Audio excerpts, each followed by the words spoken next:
Bagamat handang-handa na si incoming Philippine National Police Chief Ronald De La Rosa, nagampanan ang kanyang trabaho bilang bagong pinuno ng PNP, aminado siyang malaking adjustment pa rin ang kanyang gagawin para dito. Dahil dyan anya, bukas siya sa anumang payong ibibigay sa kanya, lalo na kung manggagaling ito sa mas nakatataas sa kanya. May report si Waywaya Macalma. Halos isang linggo na lang ay ganap ng hepe ng pambansang pulisya si Police Chief Superintendent Ronald De La Rosa. Bagamat handa na siyang gampanan ng kanyang mandato, ay malaking adjustment pa rin ang kailangan niyang gawin. Ayon kay De La Rosa, na isa lamang siyang probinsyanong pulis na hindi gaano magaling at matalino para maging leader ng 160,000 puwersa ng Philippine National Police. I am not all-knowing. Hindi ako ganun katalino, hindi ako ganun kagaling. Police probinsya nga lang ako. Bigla akong napunta dito, magiging chief PNP pa. Hindi ko ito pinapangarap. Hindi ko ito iniisip.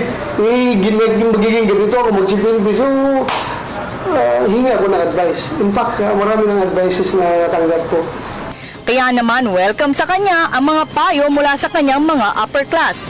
Lalo na sa outgoing PNP chief na si Director General Ricardo Marquez. Anya, ang payo sa kanya ni Marquez ay magsilbing tatay sa buong organisasyon na para sa kanya, ito ang pinaka nagustuhan niyang payo sa lahat. Yung pinakabisa sa akin is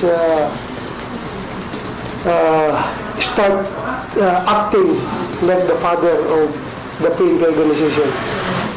Magiging ama ka. Yun ang magandang advice sa akin ni General Marquez. Dapat maging ama ka ng PNP.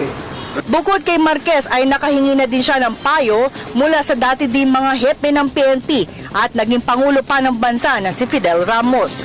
Anya, mga pang-technical ang kanyang mga ibinigay na payo gaya ng mga security measures laban sa NPA at MILF. Bukod dyan ay nagbigay din ng payo si Senator Panfilo Lacson sa kanya. Sabi niya kay De La Rosa na huwag magpapasilaw sa pera. Bagamat siya isang hamak na probinsyanong pulis lamang, ang tanging maibibigay niya sa buong organisasyon ay ang 100% malinis ang kanyang puso at konsensya. I come with a clean heart. Puso ko'y malinis. Clean heart and clean conscience. Kaya dalawang, yun ang ipagbiyabang ko sa inyo. I come with a clean heart and a clear conscience. Wala akong kasindikatuhan na background. Sa akin lang talaga yung trabaho. Ako man ay isang pulis probinsya, pero malinis sa aking puso at ang aking konsensya. Para sa Telebisyon ng Bayan, ako si Waywaya Macalma.